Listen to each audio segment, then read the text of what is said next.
All right, everybody, I am back, and today I am going to do a quick walkthrough of modules and classes, which will bring us closer to doing object-oriented programming. So basically, Python is a scripting. It can be a scripting language, or it can be a full-blown object-oriented programming language. So far, what we've done is just scripting. And basically, a Python file, I created two empty Python files over here, which we're going to use to fill with our code. So the first one is going to be this one called MyModule. For all intensive purposes, a Python file with a .py extension containing Python code is a Python module.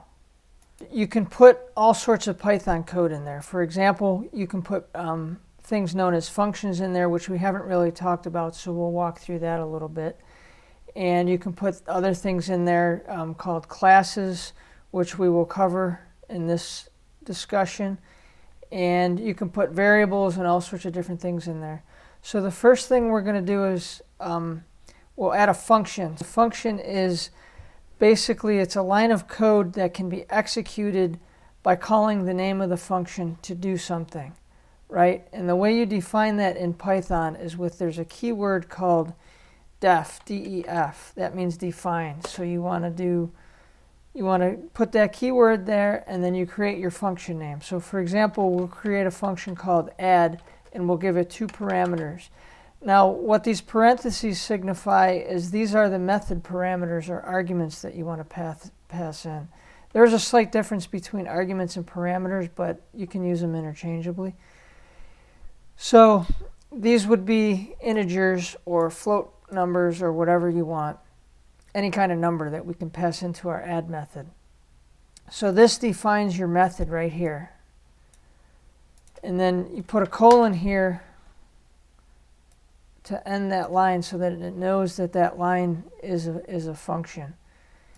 And then you hit enter, and then you have to be over a certain number of spaces, and you have to line up all your spacing when you create functions inside of Python, because Python is very picky when it comes to that. That's how it's structured. It has to know, otherwise it doesn't know where your method definition or your function definition begins and the actual code starts. So it has to be indented somehow, and all the code should be lined up. So whenever if you create like an if statement, then the code within the if statement would also have to be indented. But we're going to keep this simple. So right now, all we're going to do is when you have a function, you have the option to return something from a function. So for example, I could return something like, I could return the string that says hello world. And when the caller calls the function, if they set a variable equal to the call of that function, the function would spit out that string and it would get stored in the variable that they created. So for example, if we had a function called greeting, and we wanted to call greeting, we could create a variable called myvar, and then we could call the function like this, greeting,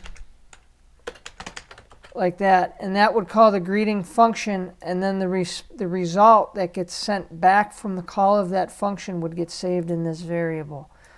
So that's one reason a return statement is important. There's a lot more purposes for it other than that, but that's the main function of it. So you do return, and then we'll do a plus b, and that will give us our function to do addition, right? So we could have just typed this out in the command line, but this shows us the use of the function, or the definition of a function rather. So now if we wanted to, we could actually just call this method. We could just do something like this. And then we could run this. I've got to print it out. We can run this, and then it'll execute the function. See, so ultimately, or essentially what this thing does is that you have a function. This is how you execute it. You call the name, and then you pass in the parameters. So the first parameter is a, which is a 5, And then the second parameter is b, which is also 5. So it's going to take a plus b, which is going to be 5 plus 5, which equals 10. Now we could easily change this. We could change that number to 10 or whatever we wanted to, and you'll see that the result's going to change. So it's actually returning a plus b to the print function, and then the print function is actually printing out what was returned. So that's how the return statement works. Now we can go ahead and we can create another function like this, a, b, subtract. You know, we can go right down the line. In fact, I'm going to make it a little bit simpler, and I'll just copy and paste this a couple times, and we can do divide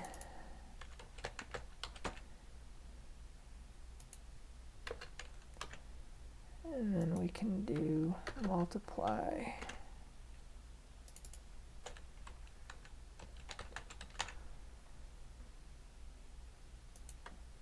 And in Python, the multiplication symbol is the star or the asterisk.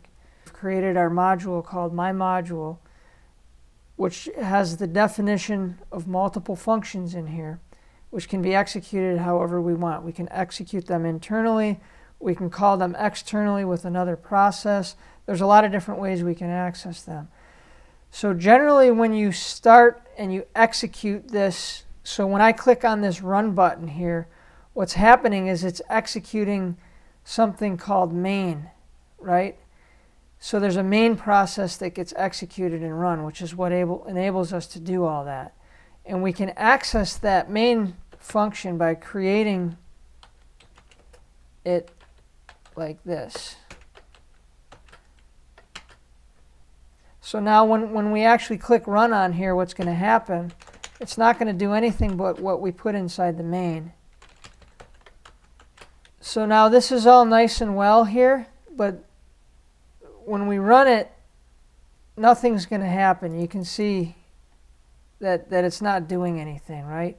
And the reason is because the main method is not actually being called.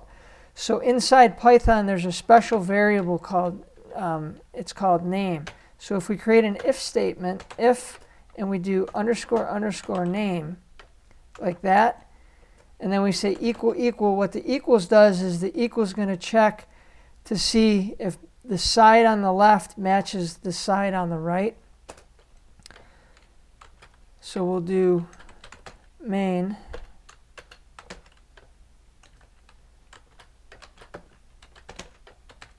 So basically what this is going to do is it's going to say check the name variable and see if it equals main. Well, we know the name variable is going to equal to main because that's the default when you execute a Python module. So when I click run, that name value or variable is already being set to main automatically by Python. So to prove that, I can clear it up a little bit because it might have been a little confusing the way I explained it. So let me do a comment right here. So I'll comment this code out, and I'll comment this code out for a minute.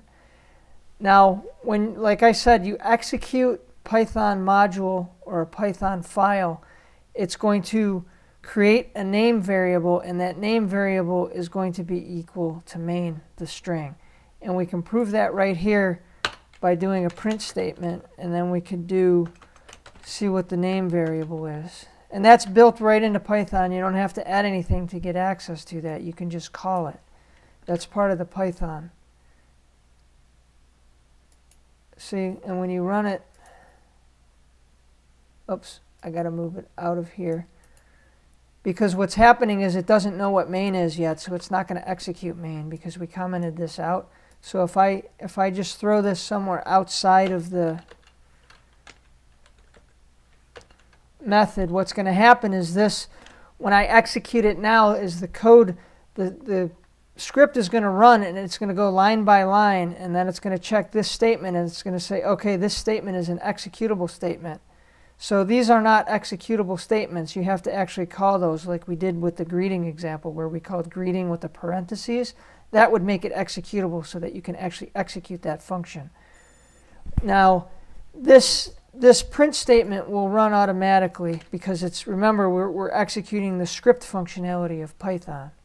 And you can just run that and you see that it printed out main, right? And what we did was here name. So that proves that the name variable is set to the string value of main, right? Okay, so now we can get rid of this. We can uncomment our if statement. Now again, our if statement is going to say, it's going to go out and it's going to check the name variable and verify that it is equal to the main string. And if it is, it's going to execute the main function, which is this. You can put any other function in here that you want, but in our case, we're just going to use main. And then when we run it, it's going to print out hello. See? So now it did that. So now what we can do is we can test all of our functions by entering in there and making sure that they work correctly. So we can create a print statement and we can do something like this. We can say add, and then we'll say add 5, 5. So it'll add 5 plus 5. We've got to close our parentheses. So inside the print statement, we're going to tell it to print out the word add and then the result after calling the add method and passing in 5 and 5 for both of the parameters. Let's make it a different number just for the sake of doing it. We'll make it 6. And then when we run it, it's going to call that method because remember, it's going to check the variable name. It's going to verify that it's equal to main, and if it is, then it's going to run the main method, which is this method. So it's going to look at this. It's going to say, okay, this is main. Execute what's in the main block. These are called blocks too. So when I run it, you'll see that it's going to print out 11. 5 plus 6 is 11, so that's obviously the result. And you see it printed out add. And we have a space in there, so it's printing out the space. Okay, so now we can do the same thing for all of our other functions in here. So we'll add a subtract.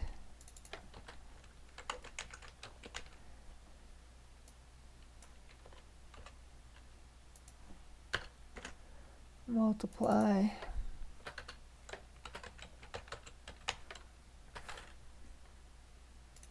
Got to change that.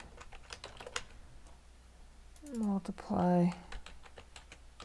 And this is really just an example to give you some experience with working with functions and modules, classes, things like that. We haven't started classes yet. We'll get to that in a minute. And divide. And divide. So we'll make this simple. And then now I'll save that. And then I'll do, just for the sake of it,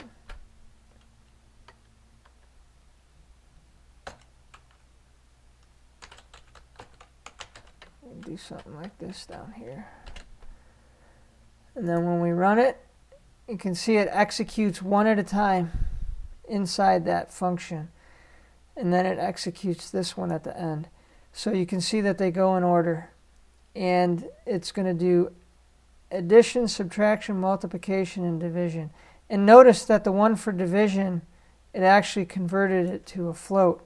If we didn't want that, that's because the way it internally processes it. If we didn't want to do that, we could actually wrap this. If we just wanted to do integer or something like that, we could wrap this in the typecasting thing that we discussed previously, something like this, int, and then it would just spit out an integer without the decimal point as a whole number. But you don't generally want to do that unless you're doing integer stuff, which it can get complicated working with numbers in Python. We'll discuss that in the future because that is really an advanced topic. So now one thing I want to point out real quick is that if you notice we got a division here. Well, that's a problem because if you look, there's only a single line of code and all it's doing is dividing. Well, there's multiple scenarios here that can cause errors. So what happens if you divide by a 0, right? That's a problem. And what will happen is you'll get a divide by 0 error, and that'll throw an exception, which is something we're not going to discuss right now. We'll get to that in the exception module. And that exception will actually cause your application to halt, and you'll see an error message on the screen. So basically what we can do is, if we just throw a 0 in here just for the sake of doing it, we save it and then we run it, you'll see that it's going to throw an exception. Oh, it didn't do it. Oh, we put it in the wrong spot. Hang on. Yeah, my bad. I passed it in on the top. So I passed it in as A, and it should be 0. Because you can divide anything into 0 and you'll get a fraction, right? So we'll put something in here like this, and then we'll do a 0. And then now when we run it, it's going to try to divide 0 into 5, which doesn't make sense. So you're going to get a division error. See? And these are what's called, like, you can call them, people call them stack traces or errors. You know, and you can look at these and see what's going on. Right here it defines what the error is. And there's ways of handling this. You would handle it with, like, you could do like a try-catch block. There's multiple scenarios that can accommodate handling errors like this. And one of the things, you know, one way you could do it is you could just literally prevent somebody from passing in a 0.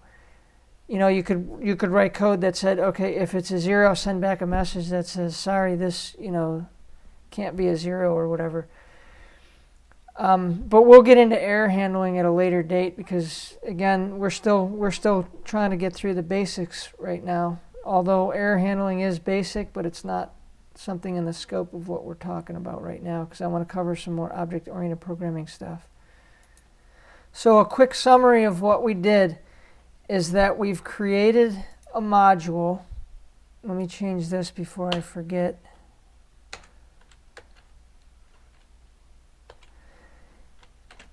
See, you can run that. Okay, so a quick summary is that we've created a module which is a Python file, which is composed of function definitions.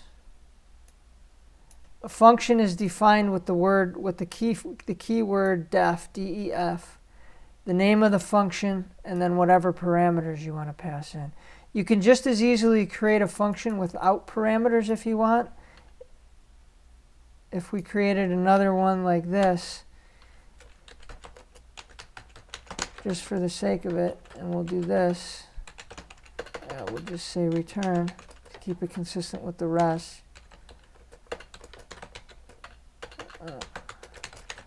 Something like this. Okay. And then now it's going to return that string. So inside of here, we'll just call greeting. We'll save that, and then we'll run it. And you'll see down here that it's printing that out. So that's how you call a method or a function or a method. Methods are different. We'll get to that in a minute. People use the terms synonymously, but functions and methods are different. So essentially a function is defined in a module. It doesn't have a class associated with it, and we'll explain a class in a minute. But anyway, so they can have parameters. These parameters can be any type of object you want. You can pass in lists, or you can pass in, you know, you can do more complicated things. We're just going to try to keep it simple now. We're only passing in integers. We could pass in objects that we create that are custom objects, you know, all sorts of stuff like that. And we talked about the return statement, which is used to return something. It can return a string or the result of some sort of mathematical, you know, equation, or any unlimited number of things that you can create. You can return lists, or you can create custom objects again. As we do more, you're going to see the advantages of like what you can do and how you use return statements and stuff like that. And then we discussed the name, the built-in name variable within Python, and how the default value for it is set to the main string, and how you can execute a main method by calling an if statement and validating that by checking that to make sure the name equals main. And that sums up the module part of what I wanted to discuss. Now we're going to get into a little bit more of a complicated subject, which is it's more of object-oriented programming. And object-oriented programming brings a whole different level of concepts. I don't want to get too beaten down in terminology, but there's a few things that you have to understand. So a class is the main thing you have to understand. And what a class is a class is some sort of object. It can be, you can think about it as like a real world type of object. You know, like for example, you could have a vehicle. And a vehicle can be like a car, a truck, you know, and then underneath that you could have a type of vehicle, you know, like a Pontiac or a Porsche or something like that. So there's multiple things that we have to cover here. There is a concept known as inheritance. So you would have like a parent and a child class. I don't want to get too much in depth on that topic right now. Just be aware that it exists, and you can create classes that inherit properties from their parents. So for example, you can have like the color, the body color for the vehicle in the parent class, and you can have that predefined or whatever and have it accessible in the child class. There's all sorts of different things that you can do, all sorts of weird scenarios. We'll get involved in that in more advanced classes. But for right now, just know that a class is the main building block of what we're going to be working with, which can be associated to a real world object. So I've created another file here called person. And inside here, we're going to define a person class. The way you define a class in Python is with, go figure, the class keyword, magic, C-L-A-S-S, and then you give person. Now, the standard way of defining a class is you put a capital for the first letter on it. You know, you can use, you generally want to use camel case for it, you know, so you could do something like that. You would never name a class like that, but that's just to give an example of what camel case is versus snake case. Snake case would be something like that. That's called snake case because it's got an underscore. So if we wrote this whole thing in camel case, it would look something like this. So this is some of the standard terminology. So okay, so we've discussed modules and we've discussed functions. Okay, so terminology for a class, a function that is inside of a class is called a method. Don't even worry about that because nobody knows the difference. Everybody calls functions. It doesn't matter. You can use them interchangeably. Nobody's going to call you out on that, I promise. All right. So the first thing I want to discuss here is inside of Python, there's another keyword that we have, and it's init. And so when you have a class, the class can do certain things. You can assign properties to it. You can assign methods to it. And one of those, the default init method allows you to create stuff when the object gets instantiated. So you can think of a class as a blueprint for an object that you're going to use to execute code, or that something that has attributes. Like for example, the vehicle or the person class, I'll just use that since that's what we're doing. We're creating a person class, and the person class is going to have attributes and properties. So one of the ways that we can define some settings for that is with something known as the init method. And the init method it's a built-in method that we can create inside of our class that gives us the ability to do certain things. Like for example, we can assign properties when we actually create or initialize the object. So what we're doing right now is we're just writing the code in the skeleton or the blueprint of our class. But that class in the state that we're defining it right now is not usable. In order to make it usable, we have to instantiate it. That's called instantiation, which creates an object that we can actually call methods on. So you remember in the one that we just covered in the module, when I ran the main method, right? When I ran it before we had this in here, it didn't do anything because it didn't know. Well, a class is the same way.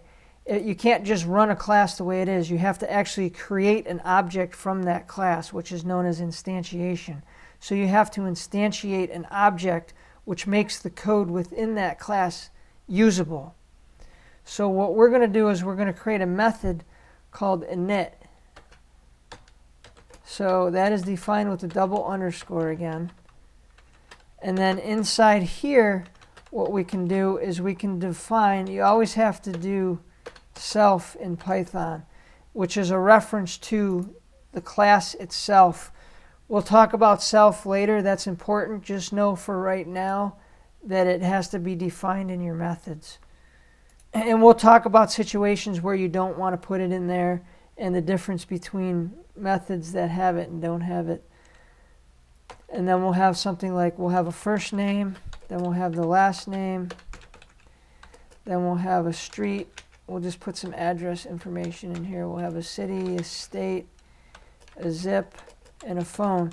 So what this is going to do is this is going to force us, remember that term I said, instantiation. So when we instantiate this class or create a usable object of this class, it's going to force us to pass this information in during the instantiation process, which is something we'll get to in a minute, so don't worry. So in here, that self thing is coming back. So we have to do, in order to set a property within the class when it gets instantiated as an object and make it accessible, we have to use that self property. So we would do self and then dot fname equals. So essentially what this is doing is this is creating an attribute that belongs to person when it gets instantiated. So it'll belong to the object. And we're setting that equal to the value that's being passed in as a parameter on the init method, which is the method that's used to initialize the object. This will all make sense in a minute. If you don't understand, don't worry, because it's a picture's worth 1,000 words. So when you actually see it get processed and work, it'll click. There's a lot more details under the covers about self and init and things like that, but we will cover those in due time, don't worry. So we'll have a property for lname, since we have an lname property, and we'll just go down the line and we'll do one for each of these. And we'll have, let's see, I'm going to change street. I'm going to copy this to make it easier so I can just double click to highlight the whole word. And then we'll do city, state,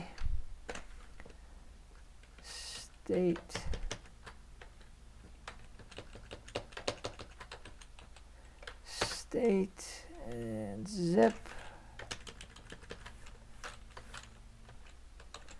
I should just use my mouse. Zip and phone.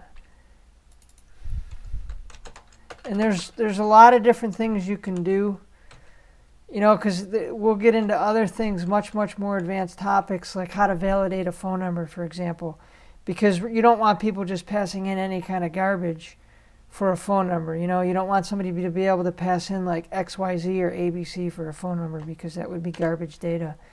And later when we get working with databases, you're going to see why that'll be a problem.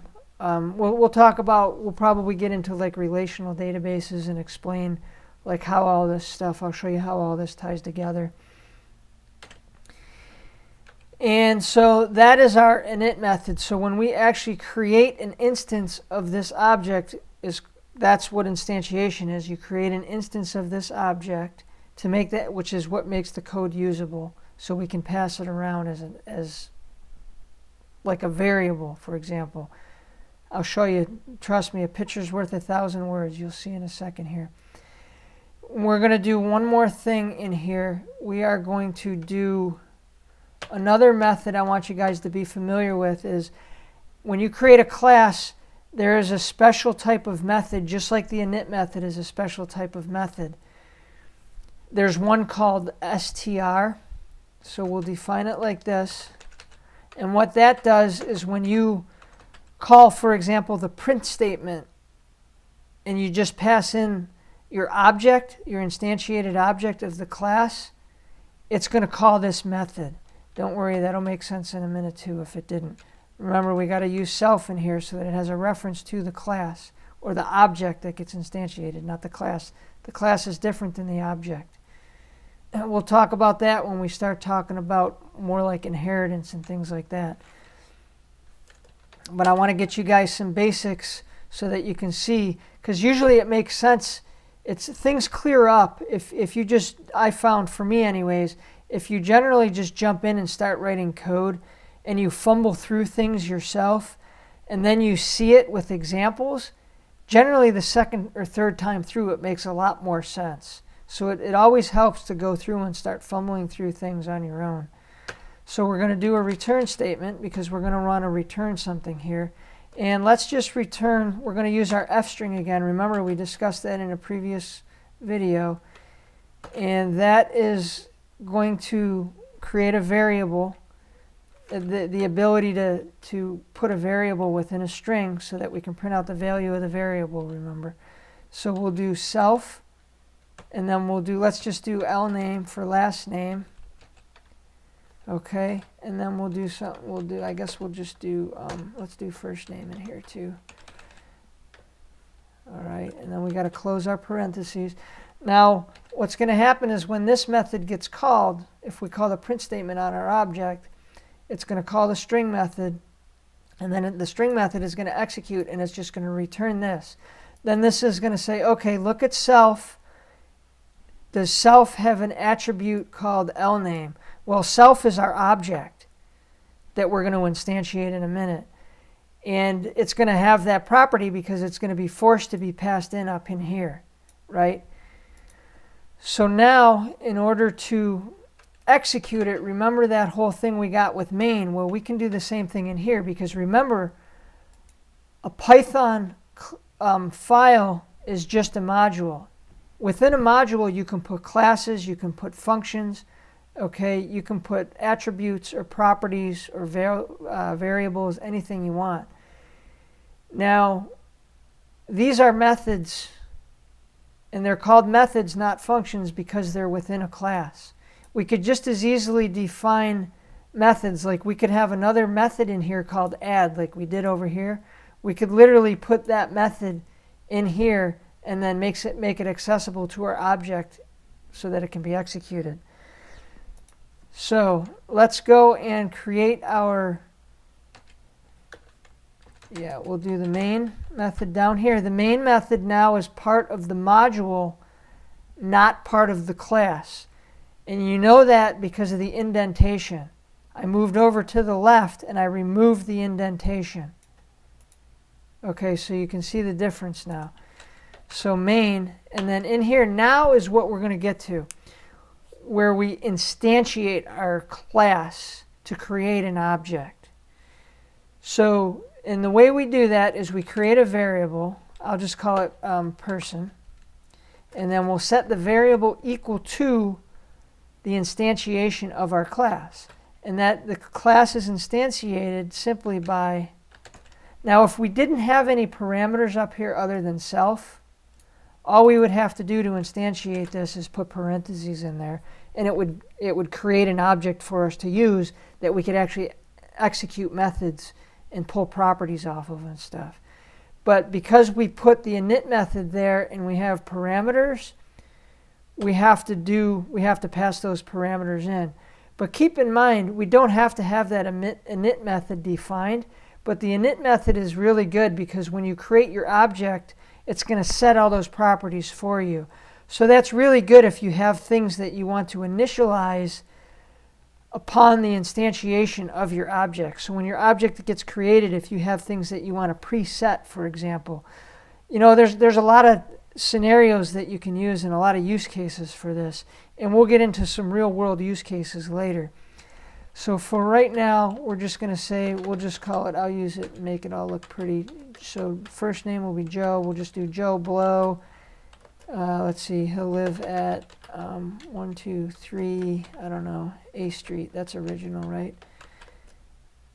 And then we will do, I don't know. I'll just make stuff up here. I guess that'll be in Florida. And then we'll do, I don't even know what a zip code down there would be. We'll do that, and we'll just make up a number. Let's just say 549. I hope this is none of your phone numbers. 1245. And we can do that. So that's how we instantiate it. So we can move this down to the next line. And actually we can make it look a little better. We don't have to do that. We can just keep it a little wider because I like the wider look. There we go.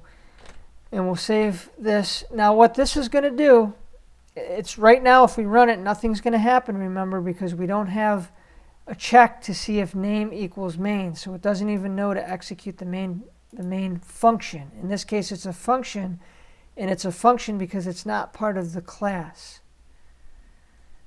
Because if it was part of the class, it would be a method, which I promise you nobody's ever going to call you on that. That's just nitpicky nonsense, so don't even worry about it. I say that, but I keep calling myself out on it, just so that you have an understanding. So we want to go and we're going to define our main method again, just like we did in the last exercise. Whoops, I'm sorry, we did that already. We're not going to define it. We're going to actually check. We're going to do our if statement. Name equals, and then remember, it's going to be underscore underscore main underscore underscore.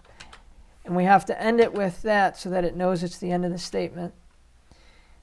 And then we're going to call our main method, just like we did before.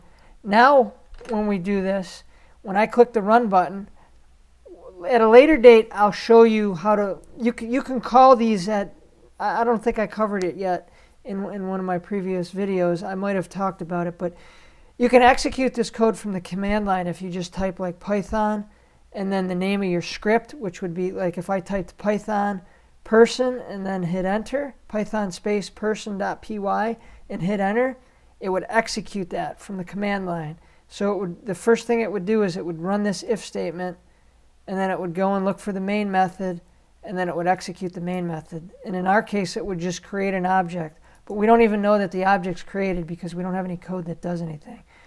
So we need to create code that does something.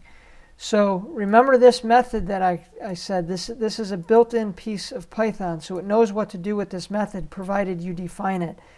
The default value doesn't really, if you don't define this method and you call print on your object, it's not really going to give you useful information back because the default settings are just not useful in most cases. So in our case, what's going to happen is it's going to print out what we have defined in here. So we're going to do a print statement real quick, and then we will just say person. We're going to just tell it print the person object. So it's going to call this method. Now, what's going to happen? Well, it's going to look at these two variables, right? It's going to look at self.life or self.fname, which is set here, equal to whatever's being passed in the init method. So this is actually the init method. This is how you call the init method. All right, so that's how we do our instantiation of the object in calling our init method. So when we do this, that's what it's doing. So it's going to pass in Joe Blow. It's going to say Joe Blow, and then it's going to set Joe Blow for those two variables. And then we're using those two variables in our print statement right here. So when we save this and execute it, we should see Joe Blow. Instead, we got an error message because we did not define something correctly. Let's see here. I'm just going to move it up. All right, let's clear this real quick. All right, now we got the clean error. So this is telling us, okay, I'll give you a second to see if you can see what the error is. You got to look very closely at the parameters and the instantiation of the object. because these are common errors. You'll run into things like this all the time when you just type too fast or you miss something and you don't realize it. And then I overlooked it, and I was like, I just assumed that it was because it was on the other line, but that wasn't the error. I missed a comma right here. So that's actually good for you guys to see, so I won't edit that out. So if we run that, you're going to see that we made another typo up here. Silly stuff. It happens, especially when you're tired. I didn't call out self on this object, so it doesn't know what it is. Imagine that. So remember I said you instantiate an object, and it has this, the self is that actual instantiated object. So this variable hasn't been defined. It's only defined in here. Right here. It's only defined right here as part of self. So if I don't have self in front of there, it has no idea what I'm talking about. So I have to put, oh, I don't want to do that. I got to put that. And then now when I run it, we should see, okay, now we have a little bit better luck. So it's good to stumble through. That's what I'm saying. It's good. And you'll learn as you go. That's why it's always important. So this should enforce this in your mind, is that it's always important to take your time when you look at an error message. No matter how much experience you have, I don't know how many times I've seen developers they've looked at the error message so fast, it doesn't even register as to what the problem is because they think they already know what the problem is. And that's what I just did here. So pay attention to that. And that happens. That's all par for the course with development. But you're going to see right here, we printed person, and it did this. It printed it out. So now what we can do is I have a bunch of stuff here. I am going to copy this over and paste it because I don't want to have to type this. I already typed some stuff over here. And I'm just going to pass these in here. So what I did is I just created a print statement for each one of these. So we're going to use our object, okay? We're going to use our person object, and we are going to we're going to access the attribute on the person object. In this case, it's street, the street attribute, which, remember, that's part of that was defined only as self. And remember, person is self. So I hope this is starting to make some sense. Don't worry, there's a lot more to discuss about self that we're not going to cover today, because I don't want to get you guys too confused, because I know we've gone through a lot so far. So this is how you access the attributes that we created up here, is by calling them with the dot operator. And you'll see when we run this that I probably need to save it. And when I run it, you're going to see it's going to print all that stuff out. So you're seeing it's printing out Joe Blow because we called the person object in the print statement. We passed the person object in the print statement, and it executed string method, the string method, and printed it out. So that's good. Okay, so a quick recap.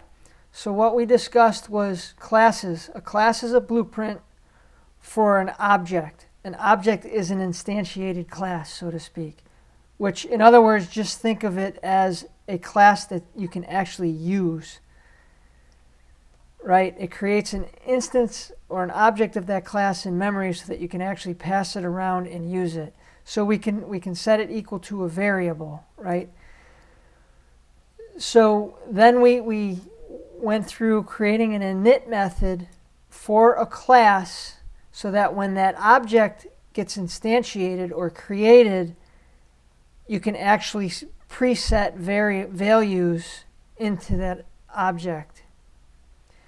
Then we talked about the string method, which is just a simple method that you can use when you want to do like a print statement or something like that to print out some useful information. So if you're really deep in the weeds in something and you need to get a quick output of something to see, you might be dealing with 1,000 of these objects, and you might want to see, you might be having an error in one of them, for example, because you have some sort of weird data in the database that's causing corruption or something in your class when it's trying to execute something, right? And you might have to go through that stuff and do a print on all of these just to see where it's coming, or like in a debugger, to see where that error is coming from. We didn't talk about debuggers yet, but we'll get into debuggers at a later date. Debuggers are extremely useful, and I always swear by using a debugger, and try not to use print statements. That's really old school, but people still do that. I still do it, sometimes if I'm in a pinch or something. So, all right, and we walked through the main method real quick, and then we did the name variable in the main string. So now one more quick example that we could do is we could do something like this. Just to show you how we can execute other methods that we want to create, custom methods. We put self in here. And if we want to create just know for now that you always got to have self in here. We could pass in, I don't know. What do we want to call this? I'll just say message. And then in here, we'll just do like a return message, okay? And then down here on our object, we can call that, just like we did with the others, person.greeting. All right, and then we can pass something in. I don't know, we just say hello world. That seems to be the common thing to do nowadays.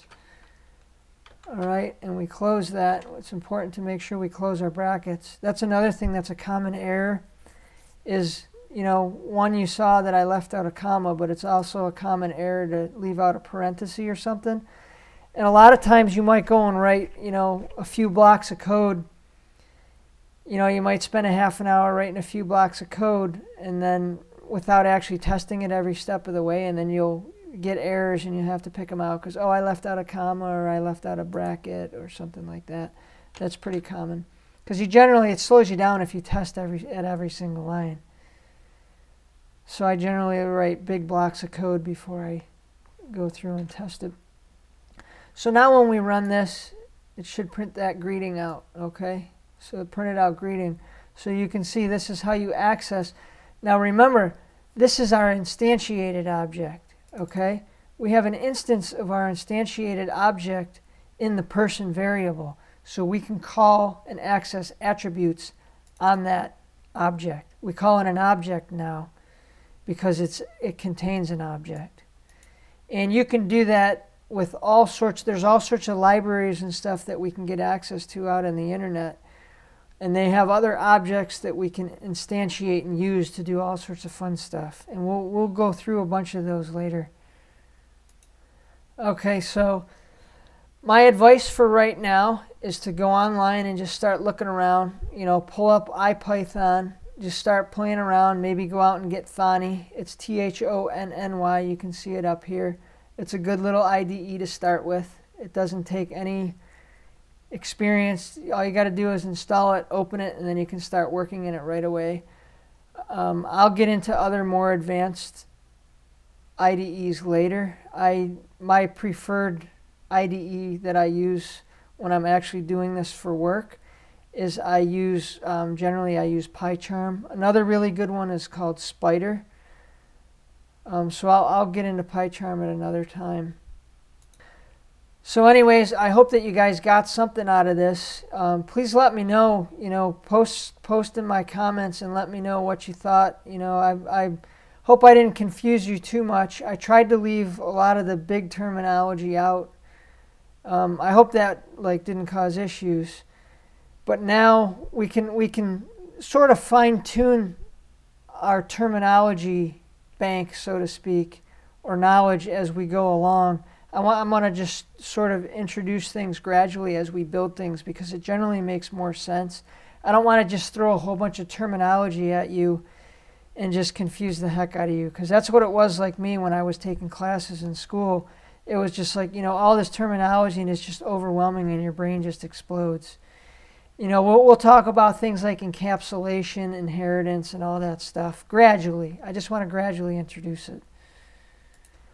So just post in the comments. Let me know what you thought. If you have any advice, comments, questions, concerns, you want to see any material covered, or, maybe you want me to present it in a different way, or, something like that. All right. Thank you.